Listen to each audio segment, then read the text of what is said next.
ମୋର ପ୍ରିୟ ପିଲାମାନେ, ଆଜି ଆମେ କୌକ ଗଣିତରେ କୌକ ସଂଖ୍ୟା 1089 ବିଷୟରେ ଜାଣିବା। ଦେଖ ପିଲାମାନେ, 1089 ଗୋଟେ କୌକ ସଂଖ୍ୟା କାହିଁକି କୁହାଯାଉଛି ସେ ବିଷୟରେ ଆମେ ଜାଣିବା। ଦେଖ, ଏହାକୁ ଜାଣିବା ପାଇଁ ହେଲେ ଆମେ ସର୍ବପ୍ରଥମେ ଯେକୌଣସି 3 ଅଙ୍କ ବିଶିଷ୍ଟ ସଂଖ୍ୟାକୁ ନେଇଯିବା। ପ୍ରଥମେ ଯେକୌଣସି ସଂଖ୍ୟାକୁ ନେଇପାରିବ।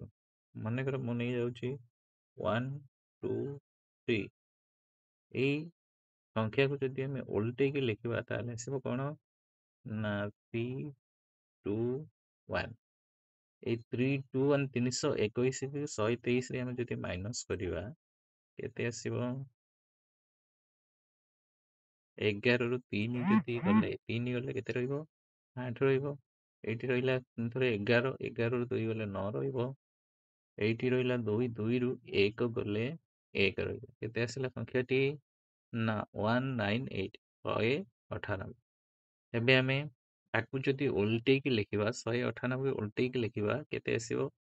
891। କେତେ ଆସିଲା? 891। ଆକୁ ଯଦି ଆମେ ଆଡ୍ କରିବା, ପ୍ଲସ୍ କରିବାକୁ, ପ୍ଲସ୍ କଲେ କେତେ ଆସିବ? ପ୍ଲସ୍ ଯଦି କରିବା କେତେ ଆସିବ? 8 1 କେତେ? 9 9 9 18। 8 ନେଲା 1, 8 1 9 1 କେତେ ଆସିଲା? 10। କେତେ ଆସିଲା? 1089। ଆମେ ପୂର୍ବ ସଂଖ୍ୟାଟି ପାଇଗଲେ। କେତେ ଆମର ସଂଖ୍ୟା ଥିଲା? ନା 1089। ଏଇ ସଂଖ୍ୟାଟି ଆସିଗଲା। ଏବେ ଏମିତି ଆମେ ଯେକୌଣସି ସଂଖ୍ୟାକୁ ନେଇକି କରିପାରିବା।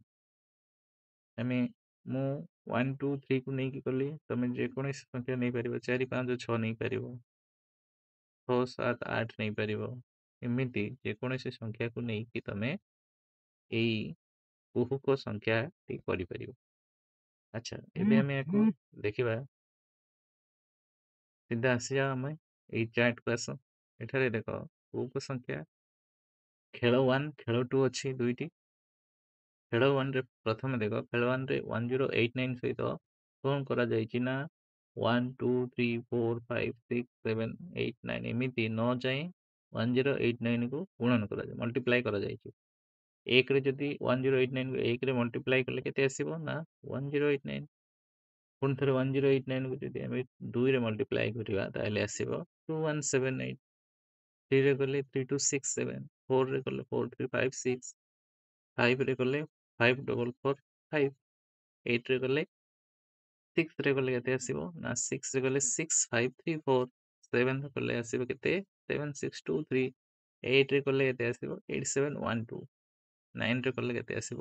9801। ଠିକ୍ ସେମିତି ଦେଖ, ଏଠାରେ ଗୋଟିଏ କ'ଣ ଲକ୍ଷ୍ୟ କରିପାରୁଛେ? ଖେଳ 1ରେ ଦେଖ ପିଲେ, ଏକକ ଆଉ ଦଶକ ସଂଖ୍ୟା 1 1 କମି କମି ଆସୁଛି। ଦେଖ ଏଇଠି, ଦେଖ ଏଇଠି କେତେ ଥିଲା ଆମର? 9, ଏଠି 8, ଏଠି 7, ଏଠି 6, ଏଠି 5 4 3 2 1।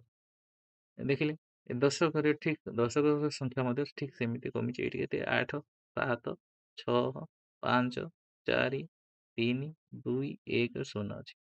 ବୁଝିପାରିଲ? ଏକକ ଆଉ ଦଶକର ସଂଖ୍ୟା କମି କମି ଆସୁଛି। ଏଇଠି ଗୋଟେ ମଜାର ଜିନିଷ ଅଛି କି ନାହିଁ? ଗୋଟେ ଗୋଟେ କମିଲା। ଆମେ ଯଦି ଗୁଣନ କରିବା, 1ରେ ଗୁଣନ କଲେ ବଡ଼ ସଂଖ୍ୟା ଆସିଲା, 1 ଘର ଆଉ 10 ଘର। 2ରେ ଯଦି ଆମେ ଗୁଣନ କରିବା ତାହେଲେ ଏକକ ଦଶକର ସଂଖ୍ୟା କମି ଯାଉଛି। ପୁଣି ଥରେ 1 କମିଲା, 1 1 କମି କମି ଯାଉଛି। ଏମିତି ଯେତିକି ବଡ଼ ସଂଖ୍ୟା ସହିତ ନ ଯାଇ ଗୁଣନ କଲେ, ନ ଯାଇ ଏକକ ଦଶକ ସଂଖ୍ୟା କମି କମି ଆସିକି 0 1କୁ ଆସିଲା। ଠିକ୍ ସେମିତି ଆମେ ଯଦି ଦେଖିବା, ଦଶକ ଘର ସଂଖ୍ୟା ଠିକ୍ ଅଛି, କମୁଛି। ଶତକ ଘର ସଂଖ୍ୟାକୁ ଦେଖ, ଶତକ ଘର ସଂଖ୍ୟା କେତେ ଥିଲା? 0। ଫାଷ୍ଟ ସଂଖ୍ୟା କେତେ ଥିଲା? 0। ତାପରେ 1 ଆସିଲା, 2 3 4 5 6 7 8। ଏଥିରୁ ଆମେ କ'ଣ ଜାଣିପାରିଲେ? ନା ଶତକ ଘର ସଂଖ୍ୟା 1 1 ବଢ଼ି ବଢ଼ି ଆସିଛି। ଠିକ୍ ସେମିତି ଯଦି 1000 ଘର ସଂଖ୍ୟାକୁ ଦେଖିବା, ପ୍ରଥମ ଘର ସଂଖ୍ୟା ପ୍ରଥମ ଘରେ କେତେ ଅଛି? ପ୍ରଥମ ଘରେ 1, ଦ୍ୱିତୀୟ 2 3 4 5 6 7 8 9 ଏମିତି ଆସିଲା। 1 1 ବଢ଼ି ଆସିଲା। ପ୍ରଥମ ଘରେ 1 ଥିଲା, ଦ୍ୱିତୀୟ ଘରେ 2 ଆସିଲା, ତୃତୀୟ ଘରେ 3 ଆସିଲା। ଏମିତି କ'ଣ ହେଇଛି? ନା 1 1 ବଢ଼ି ବଢ଼ି ଆସିଛି।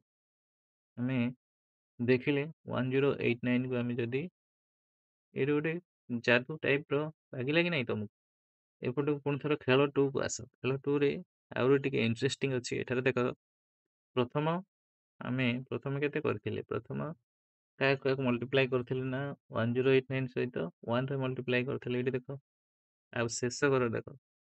ପ୍ରଥମ ଘର ଆଉ ଶେଷ ଘରକୁ ଆମେ ଟାଲି କରିବା। ଏଠାରେ ଦେଖ କେତେ ଥିଲା ନା ପ୍ରଥମ ଘର 1089କୁ ମଲ୍ଟିପ୍ଲାଏ କଲେ କେତେ ଆସୁଛି ନା 1089।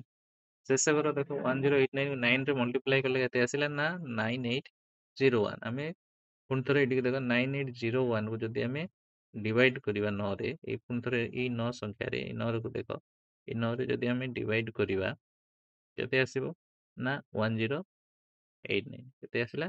1089 ଆସିଲା।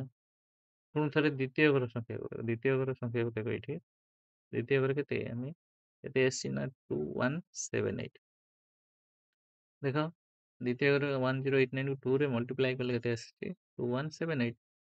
ଆଉ ପୁରା ଲାଷ୍ଟର ସେକେଣ୍ଡଟାକୁ 8 ଦ୍ୱାରା ଆମେ ଯଦି ଗୁଣନ କଲେ କେତେ ଆସୁଛି 8712। 8712କୁ ଯଦି ଆମେ 8ରେ ଡିଭାଇଡ୍ କରିବା କେତେ ଆସିବ 1089।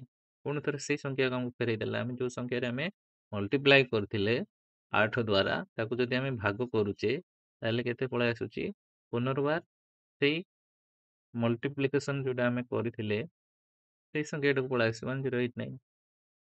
ଠିକ୍ ସେମିତି ଆମେ ତୃତୀୟ ସଂଖ୍ୟାକୁ ଦେଖିବା, ଚତୁର୍ଥ ସଂଖ୍ୟାକୁ ଦେଖିବା, ଠିକ୍ ସେମିତି ସବୁ ସଂଖ୍ୟା 1089 ଆସୁଛି। ଏଇଠି ଦେଖ 7 ଦ୍ୱାରା ଆମେ ଗୁଣନ କରୁଥିଲେ ଆସିଲା କେତେ ଆସିଲା 7623 ହେଲା। 7623କୁ ଏଇ 7623କୁ 7ରେ ଡିଭାଇଡ୍ କଲା ପରେ ଆସିବ କେତେ 1089।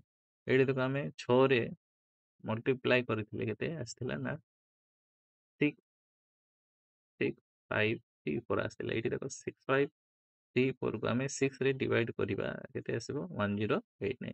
ଆମେ ଯେଉଁ ସଂଖ୍ୟା ସହିତ 1089କୁ ଡିଭାଇଡ୍ କରିଥିଲେ, ଡିଭାଇଡ୍ କରୁଛେ ସେଇ ସଂଖ୍ୟା ଆମେ ସେଇ ସଂଖ୍ୟା ସହିତ ମଲ୍ଟିପ୍ଲାଏ କରିଥିଲେ ହେଲା। ଯାହାଫଳରେ କି ତାକୁ ଆମେ ଡିଭାଇଡ୍ କଲା ପରେ ପୁଣି ଥରେ ସେଇ ସଂଖ୍ୟା ଫେରି ଆସୁଛି ଆମ ପାଖକୁ।